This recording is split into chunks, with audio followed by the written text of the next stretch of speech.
Welcome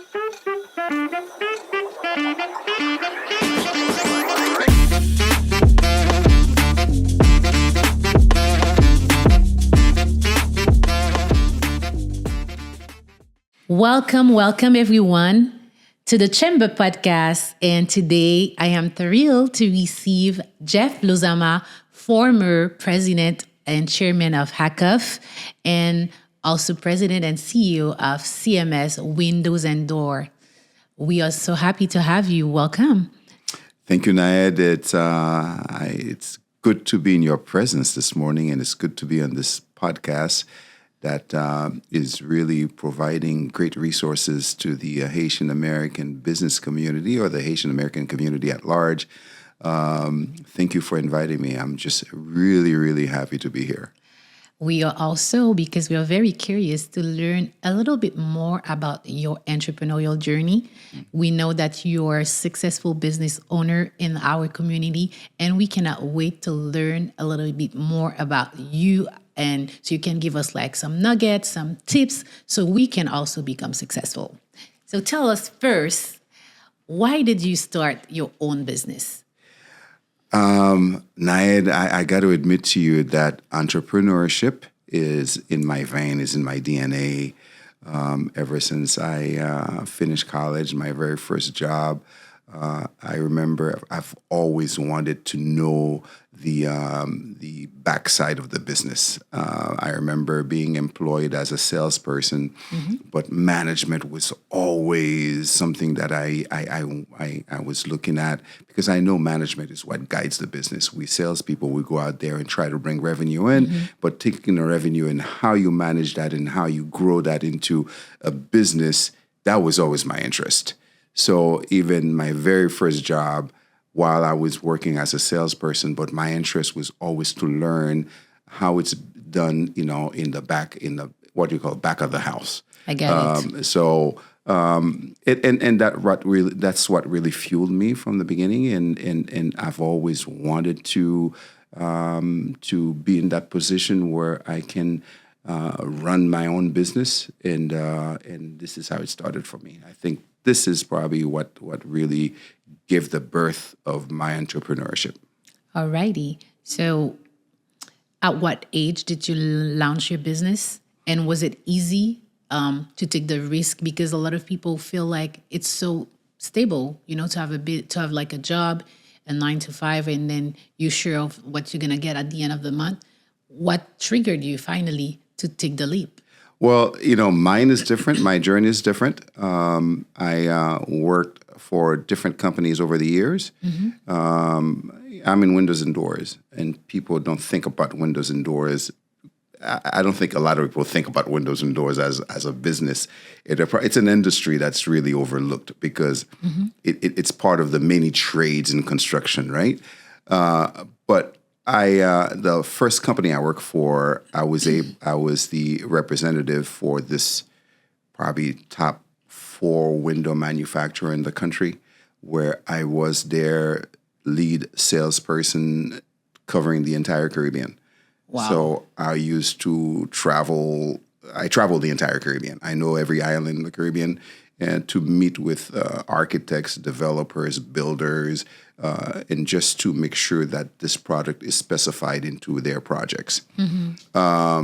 And I guess I did well at that.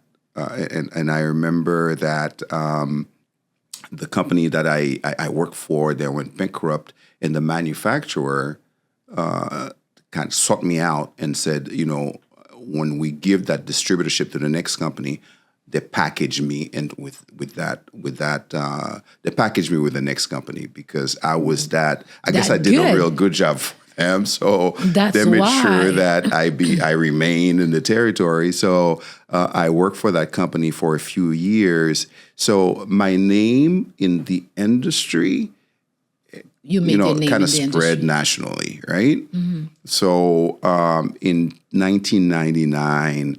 I got a call from this conglomerate in Atlanta who wanted to start an export branch.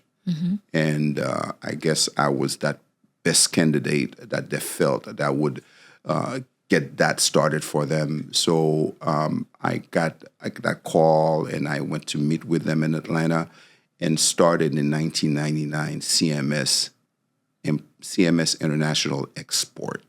That was the name of the company. So I started that from scratch. So it was your company that you started? No. I worked for a company. Oh, okay. And we opened up this branch called CMS International Export in 1999, where I started something new. And I felt good because I almost felt it was my business because I started it from scratch. As a matter of fact, they used my name as the signing agent to set up the corporation in Florida. I mean, right. So that developed in me that experience on how to start a business from scratch, and we grew that business quite rapidly. I knew all what it needed to put this business in place and to grow it into a viable business for the owners.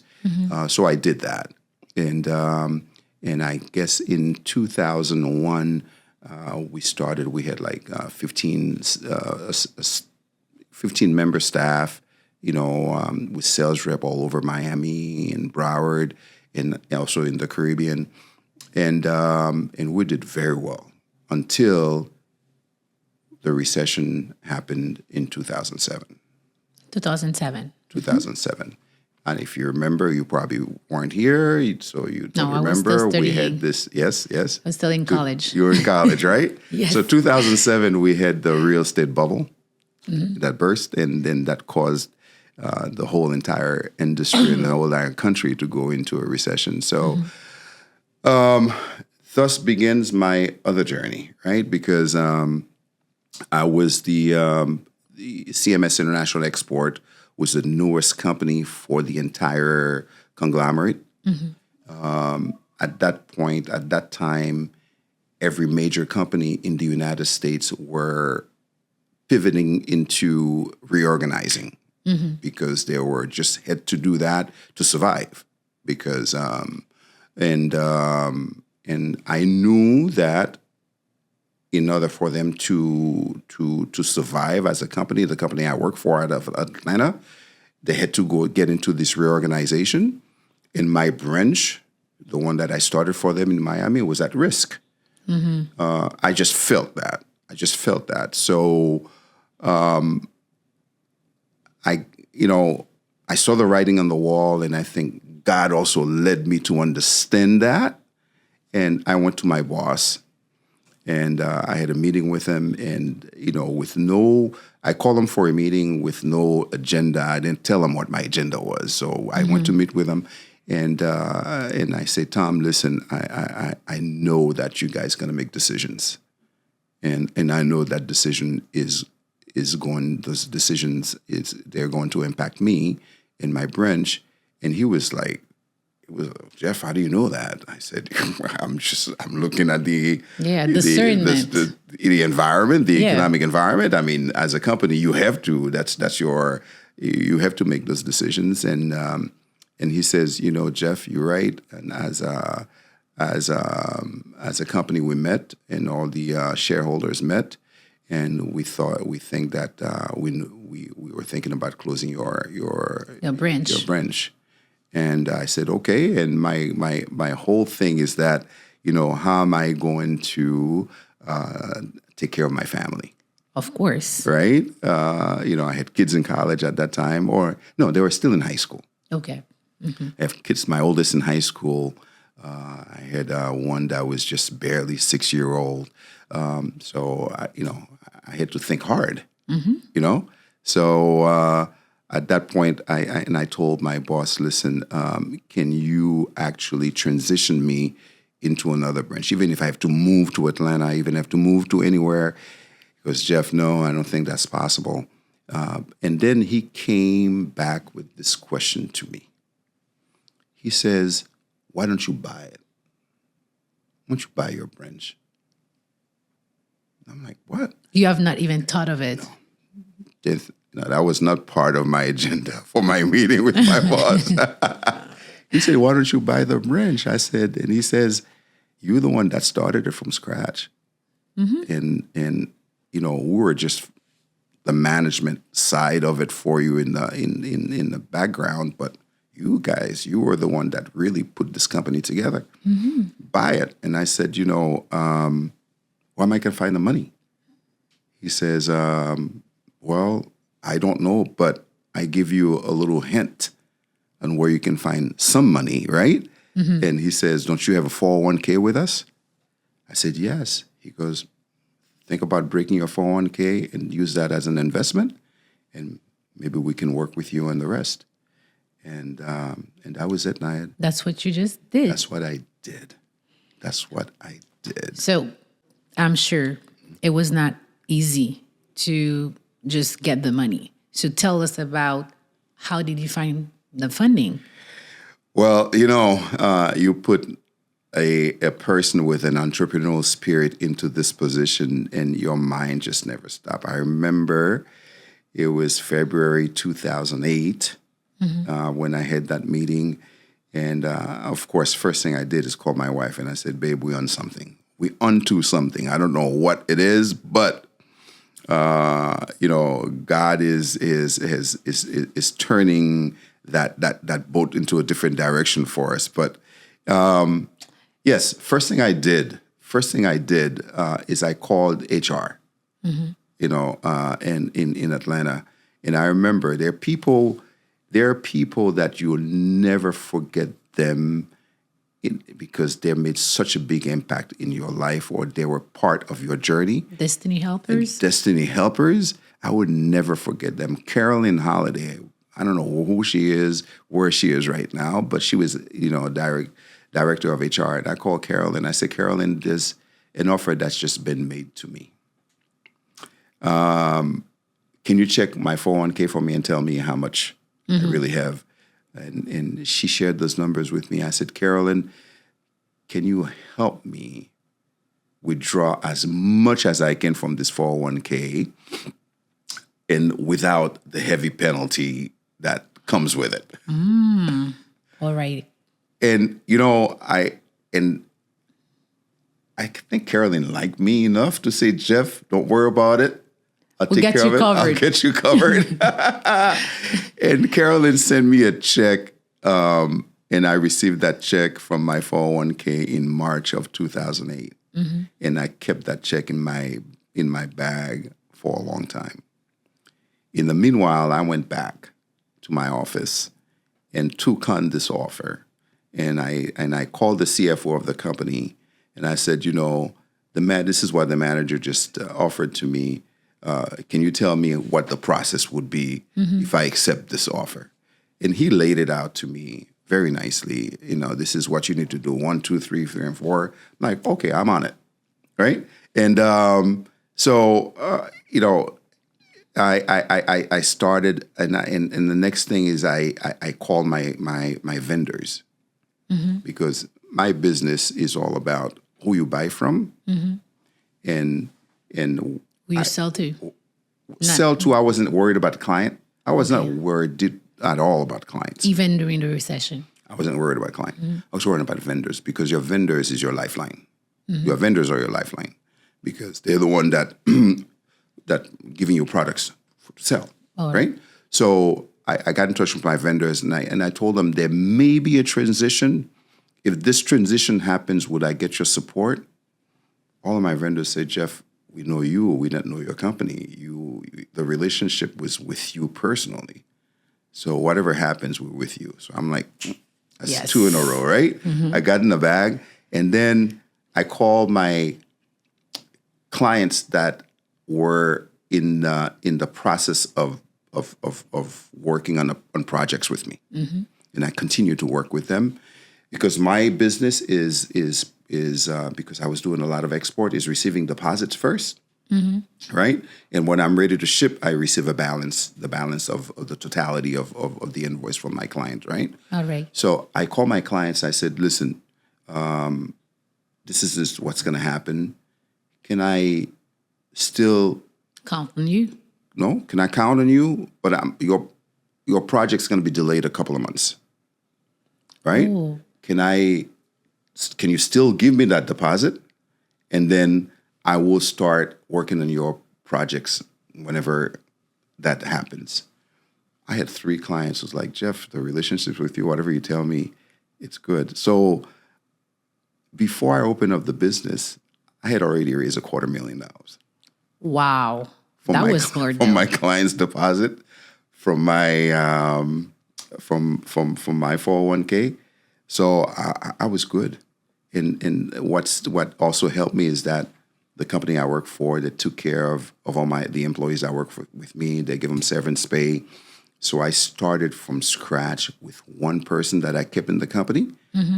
I kept 2 people, a warehouse person, and an admin person, and myself.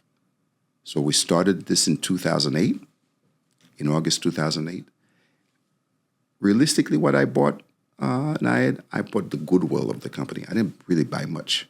I bought the bad debts, But most importantly, what I bought was the name. I changed the name. I call it CMS International Group because we had to kind of wean out CMS International Export. I bought the vendor list. I bought the phone number that everybody knew already. So, and here I am. We just celebrated 16 years. Yes. Congratulations. Thank you. So now you're starting your business. You've been running it and everything. But when you are now the owner, what are like the new challenges that you had to face? Oh my God, the challenges were many. Because now I'm my own HR, I'm the salesperson, I'm the manager, I'm the warehouse guy, I'm the truck driver, and yet I'm the business developer. All right. So, and in a period where, we're in full recession and trying to keep the door open and trying to keep my head above water was very difficult. But, I was determined that this is going to work. I just knew in my heart that I can make this work. So a lot of challenges. And, just like every business, small business, your challenge is access to capital. It's always been it's probably your number one challenge, right?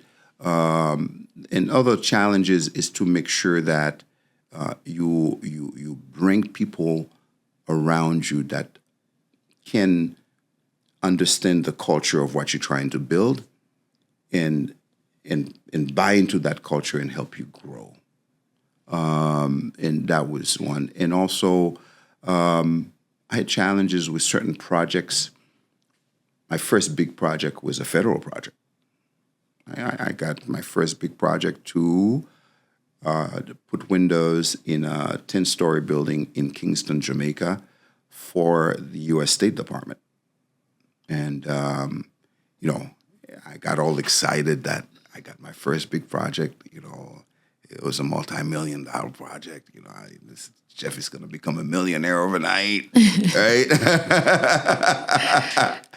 But never read the fine lines. Oh my God. The excitement of just you Getting a big project, which I'm really cautioning and talking to the audience listening to me right now, or the people watching this, is that when you start a business, you need to understand how much you can chew. It may look good on paper. It may look good. You might think this is what's really going to turn your life over, but make sure that you understand the I would say understand the whole totality of the project and where you fit in it. It may look good, but it's not your fit. You can't. Yeah, go ahead. So tell me, with this specific project, what mistake did you make, and how did you fix it?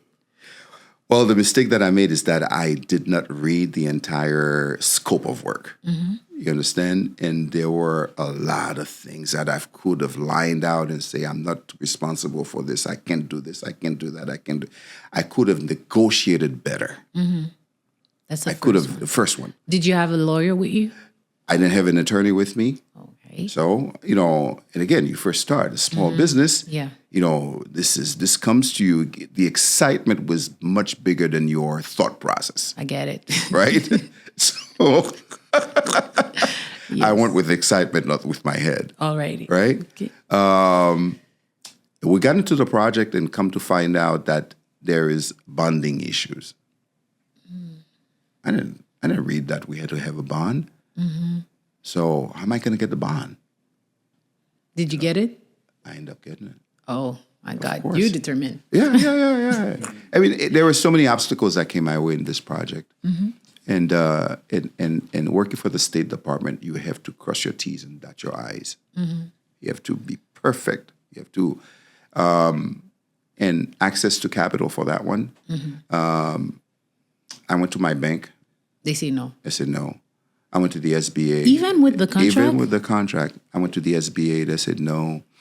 I went to everyone that I thought, any institution that could Help. take that contract, the contract was solid It could be a collateral. collateral to lend me some money to get it done. I couldn't do it. They couldn't do it. So What happened? again, my inspiration, I never quit. I went to my supplier now. And I said, Mr. Supplier, here's where I am. I can bring you this business. And it's a done deal. I got this business for you. Here's where I am today with my challenges with having to finance this project. And I remember the president of the company called me and said, Jeff, does this project have a bond with with the people that you are selling it to? And I said, let me ask. I didn't know I could ask stuff like that, right? So I called the prime contractor, and they said, no problem, we'll send you the copy. And the supplier says, Jeff, you covered. We'll finance it for you. Wow. That was smart. That was smart. So I was in Jamaica for 2 years with a full staff in Jamaica. Not personally, I just traveled back and forth, but I had my staff to do the work.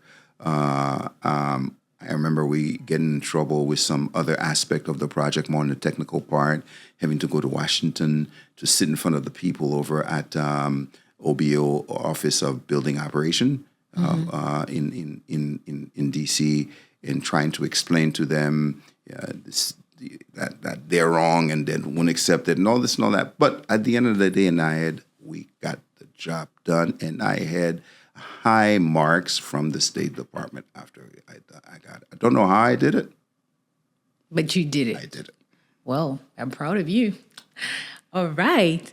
So now you told me that it's been 16 years since you started with CMS. And what was like the most rewarding thing from this journey that you were doing? For me, the rewards come with the investment that I've made in people, and to see where these people are now, where they're now, and the impact I've made on their lives. Whether it's an employee that used to work for me and now have their own business, and I've always kept very good relationship with everyone.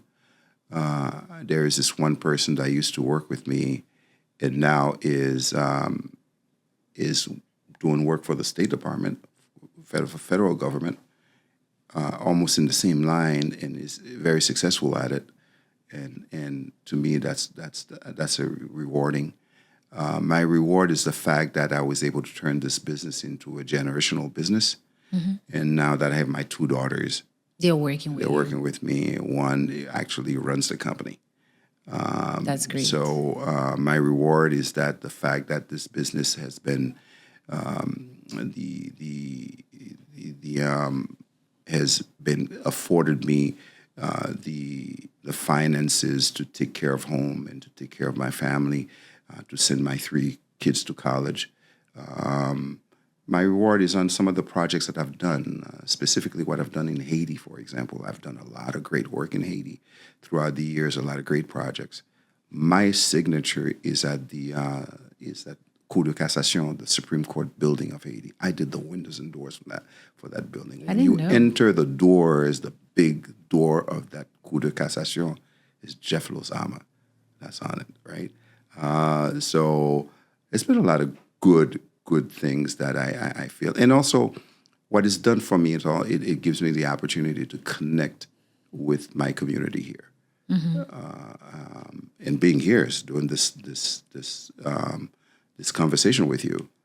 Yes. If it wasn't for perhaps the success of what I've done, I probably wouldn't be sitting around the table here with you. Absolutely. Let's talk about success. What do you define as success, and do you feel like you were a successful business owner or person? And success is very relative because, we all sit on bars, some are, some people gauge their success on the amount of money they're able to make. They're able to make. They look at their investments. Mine is different. For me, success is about how you can impact lives. In using what God has provided to you to change lives of others. If I can do that, for me, that's success. For me, success is not money. Success is in impacting people, especially those that are marginalized, those that come from underserved community, is how you pull them out of that. Because for me personally, I know where my parents are from, where I come from. And I've always said it's by the grace of God I am who I am today. So going back to my roots and going back to my hometown of Cavaillon and see how I can help impact the life of the same folks that I knew growing up, to be that success. Yes, I like that. I have another question for you. So, what would be like the 3 main values that have guided you throughout your journey? 3 main values are one is integrity. It's important for me that in business, integrity should be your moral compass in a business. Second, for me, is to integrity is one. The other one is to be honest. Honesty. And the third is to have the utmost respect for everything, for everybody. It doesn't matter who you are on the scale. I don't view people based on scale of wherever you are here and there. I've always said, Nayed, that God has given me that ability to connect with everybody at every level of every type. And I've always said in Haiti, I am able to wake up in Cavaillon and having coffee with what we'll call a peasant, right? And having the best conversation, talk about life. Yeah. And I can get on a sunrise flight, and then go and speak with the highest ranking person in the government of Haiti and have that same conversation. And then at 5:00, I can sit at dinner with them, what they call the oligarchs or the family that control the economy of Haiti, and sit down with them and have the same conversation. So I'm not limited by a social class, by social barriers. No. So I think to me that the respect, to me, it's important. It's make sure that everybody has the same respect for me. Thank you for sharing that with us. Sure. It's very inspiring. what would be your advice for somebody who is like starting their business right now? First is to have, just don't do a business for the sake of doing business. We're sitting here in this room with you. You're an attorney by trade, by profession. There is someone behind the technical part of what we're doing right here. I can't just be an attorney. Just because you're successful, I'm an attorney.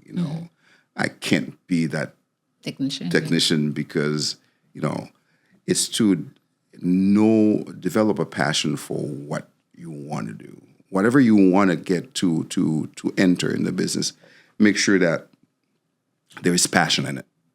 Because passion is what's going to fuel you every day, especially when you get to hit the hard moment and you know that this is my passion. This is what I want to do. I wake up every day night wanting to go to work. I want to go to work. Work is not work. I mean, to me, it's just part of my, I get excited every morning. Yes. So I'm passionate about what I do. And you have to have that passion, right? And two, I would say, Nayed, that you have to learn your trade and learn it well. Learn it well. You have to be excellent in everything everything that you're doing. And I love the fact that before, when you were sharing your story, when you used to work for other companies, you were always singled out because you were doing an excellent job. I was doing an excellent job. And that also opens doors for you to other opportunities course. And even to become like the owner of your company. Learn it well. Because that's the only way you can serve your clients. That's the best way. That's the only way you can serve your clients with the best. You can offer your client the best of yourself in your business. And third thing is that you have to have a strong level of perseverance. You have to persevere. Too often, we get into business for the wrong reason, and then if it doesn't work for us, the next day we want to jump into something else. You never really invest time, energy, and resources into the original thought. You got to persevere. I mean, if it wasn't for perseverance, I wouldn't be here where I am today. You have to persevere. You are going to hit hard times. I've hit many, many hard times. I've had more hard times than I have success. But I just know that tomorrow is going to be better.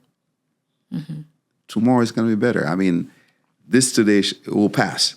Yes. You have like what it's called, grit. You have the grit. Yes. You have to have the grit. And that's what I would really, those are the three things that I would tell someone who just want to enter into business. Perfect. Just one more thing. Are you sure it's one more thing? Yes, just one more thing. How did you connect with your community in terms of collaboration, partnership, chambers of commerce? Does those network contributed to your success today? Let me tell you, Nayed, there is no way I would be here, I would be where I am today without Hackoff. Okay, specifically. Let me tell you, let me make this admission to you watching me, to current members of Hackoff and those who were on the fence or those who haven't made the decision, who were just, is this a good fit for me? Hackoff is one of the determinant of my success. And I mean, it's probably one of the top contribution to my success. When I was tapped on the shoulder in 2010 to join Hackoff, I questioned that. Is that something It's not something we like in our community. And plus, as a small business, I was so concerned about the day-to-day. Do I have time for this? Yeah, I want you to speak about that because a lot of people are very cautious about doing this investment in those chambers of commerce or other, organization. They don't see what could benefit The them value, really, and the value. Okay, so I'm going to take a couple of minutes to, if you allow me, Absolutely. to get into that. Okay. So let me tell you my journey with Hackoff. Yes. First, my very good friend Pierre Saliba, who is, and I'm gonna say it out loud, is a shameless plug for Pierre Saliba, my friend. When I started in 2008, started this business, the very first thing you have to arm yourself with. You don't need an attorney right away. You have to arm yourself with a good accountant. That's your first best decision in a business. Make sure that you have a good accountant. The moment I opened this business, I called Pierre, and I didn't know Pierre then, and it's my brother Ed, and I was like, Ed, I need an accountant. He says, Pierre, and I call Pierre, and I say, Pierre, I need your services, and he took me in as a client. And Pierre at that time was he was one of the board members of Hackoff. And I think at that time he was a chairman of Hackoff, if I remember.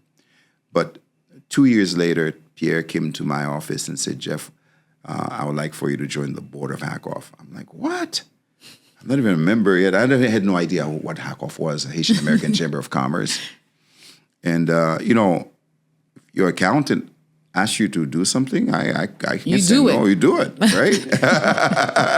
So I joined the board of Hackoff, and I've gone, and I remember our first meeting was in a small office on Biscayne Boulevard, where Paola, and I think used to work for that company, this institution.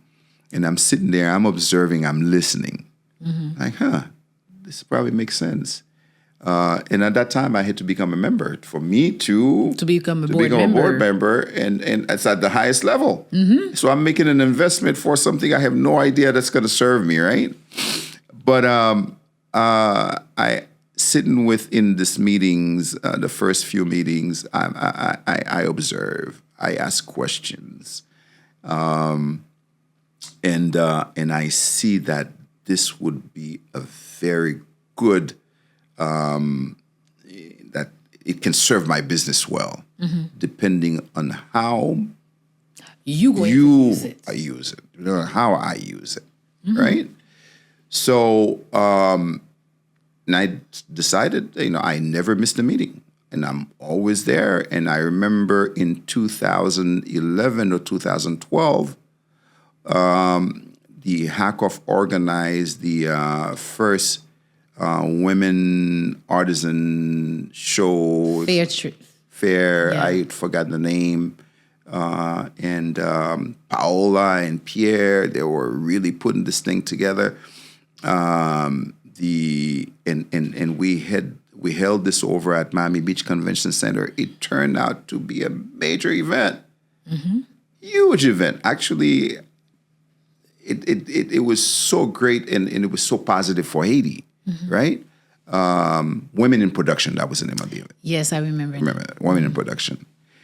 So I'm looking at it, I'm like, man, this is my chamber that's organizing this. This is us doing this, right? Yes. So I remember I sat in the meetings before or preparing for this, and I didn't know what was going to happen. I didn't really get involved. After that meeting, after the first trade show, I went back to a meeting. I said, I remember the words to Paola. I said, Paola, next year I want to be 100% involved in this, and I want to be part of the leading committee in this.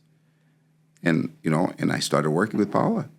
And the next year we had another major event, and at that time I took a lead in that role. I remember being the MC for the event, right? Yes. And I remember having to receive our First Lady of Haiti at that time, and she was our special guest.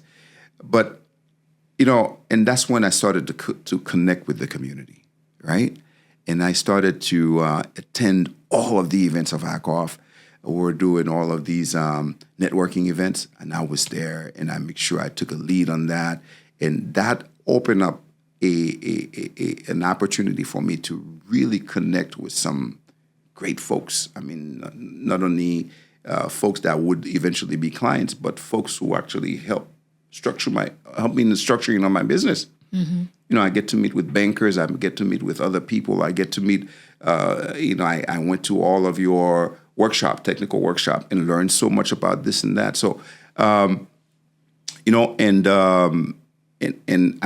2014, 2013, I think, they tapped me on the shoulder to become chairman. Chairman, yes. Right? And I'm like, no, I can't do this. I said, I can't do this because I'm too new. To give me another year to learn more, and I'll be ready. And so Pierre took an extension of an additional year of his chairmanship. In 2014, I felt ready because I had built all these great relationships, and I knew that the chamber can make a difference in the lives of business, of small businesses in our community. So I took that on, and I tell you, and like I said, it really helped me personally. I mean, my personal growth and professional growth came through the chamber, and also really expanded my business, my contacts. I mean, give you one example. As a chairman of the chamber of Hackoff, right? I went to DC. It was for CMS. It was for the same project that I was telling you I had an issue with, and we had. I was summoned basically to attend for this meeting in DC, and I remember checking into my hotel, right? And I get into this elevator to go up in my room, and this guy was in the elevator as well. And I mean, we got off different floors, right? And I dropped my stuff to come back down. Lo and behold, going down, the guy in the elevator also, right? So you start talking to him. I'm like, dude, I mean, we were determined to meet, This doesn't happen by coincidence. Yeah. So let's do this. Let's introduce ourselves to each other, right? And I said, I am Jeff Lozama, and I had my Hackoff card with me. I'm the chairman of the Haitian-American Chamber of Commerce. And I looked at this guy's face, was just like, he was in awe of this, of my presence. It's like, wow, you're the chairman of the Haitian-American Chamber of Commerce? I'm like, is that good or bad? Yeah. And he goes, I am Congressman so-and-so. Oh. And he goes, you're the chairman? I have one of my colleagues is Haitian-American, and I would like for you to meet her. She's amazing. She is great. And he was talking about me, I love. Okay, yes. The first Congresswoman, Haitian congressperson we had and I'm like, I didn't even give my business card, my personal business card. The chamber's card had so much value. Yes. That I didn't even have to talk about my business. Yes. And next thing I know, I was meeting with Me I Love. Next thing I know, Me I Love was in Miami. The chamber invited her. Then chamber invited her and had a very beautiful breakfast to honor her as being our first Haitian-American congressperson. That's great. So that's good for you stuff. who are watching this now, chambers can make a difference in your business. And it's okay to be part of several chambers. Several chambers. Also. Well, I subsequently, I'm on the board of Miami-Dade Chamber, the largest Black chamber in the country. And I subsequently became the chairman of that chamber also, the very first Haitian to lead that chamber. Yes. And that chamber has opened many doors for me as well. Right? So, caution with chambers is what you make of it. Absolutely. Chambers is like joining a gym. If you don't go, you're not going to see any results. Yes. And yeah, because there's always like so much, programs available. But if you don't participate, if you don't attend the webinars, if you don't come to the networking events, you're not getting anything out of it. My goodness, the number of workshops you guys are organizing. Absolutely. Hackoff is organizing. If somebody was smart enough, you join the chamber now. Yeah, and the wealth of knowledge of those people coming to present. Right. Right. Yes. Right. We have great experts in our community and we open, to anybody. And I'd like to let anybody know you don't have to be Haitian to be part of the chamber. No, you We don't. are very welcoming and warm people, so anybody's welcome. But the whole thing, the whole notion of Haitian, and that's what I've always tell my people, my Haitian people. You're not in Haiti. You are in the United States of America. Mm-hmm. There is no such thing as a Haitian business. That doesn't exist. The Haitian business doesn't exist. You have a business with an ownership being Haitian. Mm-hmm. When you're registered in Tallahassee to have your corporation, it doesn't say a Haitian business. Mm-hmm. It's a corporation that you open up, whether it's a partnership, whether it's whatever you open up, whatever type of level of business you open, mm-hmm. It's a business. So we need to get this whole thing out of our heads that we have a Haitian business, because what it does, it narrows your view mm-hmm. to just that clientele, and you basically are pitching to just one small group of people that can help you grow your business. Yes. Your business you got to think big, you got to think large, you got to break down all these barriers and be open to everybody. Well, thank you so much. It was such a pleasure to talk to you. Yes. I feel like I learned so much also from what you have shared with us. And I'm just going to let you tell people if they need to get in touch with CMS, how they can do that. It's a shame that I didn't plug in CMS through this whole conversation. We never talked about CMS. Well, let me tell you about CMS. We are one of I'm proud to say that now we have made our marks as one of the more dependable window and door company in Miami mm-hmm. at large. What we do, we are a general contracting business specializing in windows and doors. And we service homeowners, we service contractors, and we do a lot of the large projects here in Miami and also in the Caribbean. A little plug-in for myself. All of the sendos and beaches that you see being built in the Caribbean, we are the provider of all these windows for them. So that's our number one client. Wow. Here, if you guys take a little trip down to Liberty City, that whole redevelopment of Liberty Square, which is a massive project, we are the supplier for that. Here in North Miami, if you go to 126 and Northeast 12th, there's a 458 unit apartment. We are the supplier for that. But we also cater to that client with just one window. We have the ability to take care of that person also.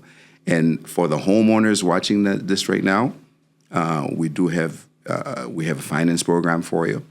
Mm-hmm. We have the PACE program. I have a banking program, finance through the bank, that I can help you with. So we're ready to do your business. So come to CMS. Our address is 3333 Northwest 168th Street in Miami Gardens. Our number is 305-628-3421, 305-628-3421, and we're ready to serve you. We are a minority registered company, so we're here to help our own as well, but we're open to everybody. Mr. Lozama, as a chairman of HACUF, what is one project you started that you were very proud of? Wow. Thank you, Anayat, for this question. We almost left that out. My biggest accomplishment or biggest project that started under my leadership was the Top 20 Under 40. Yes. Top 20 Under 40. At that time, my illustrious executive director, Johanne, and if you allow me for a minute, I'll tell you how it started. I've always wanted to make sure that we include the youth or the younger generation in our chamber. Mm-hmm. I've always wanted to do that. I remember, people like, she's an attorney, Cara. Yes. Ferrier, Linda Julian, Lodi Jean. I was looking at this young, emerging professional community, and I'm like, no, we have to make sure that we bring them in. That is our future. If we want to grow this community, we have to create a platform for young professionals.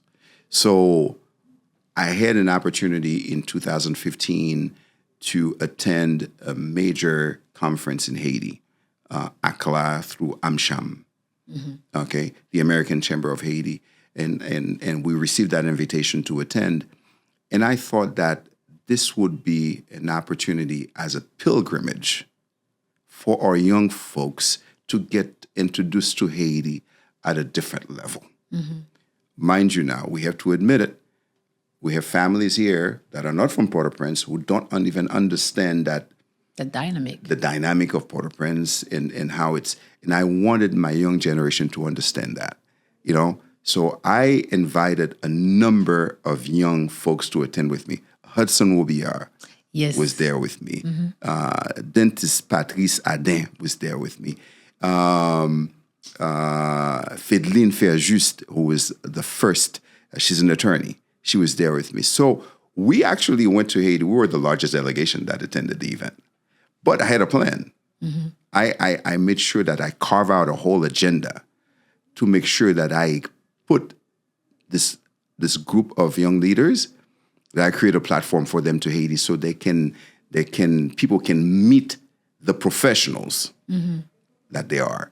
So I remember organizing breakfast with, at that time, our prime minister was, remind me again.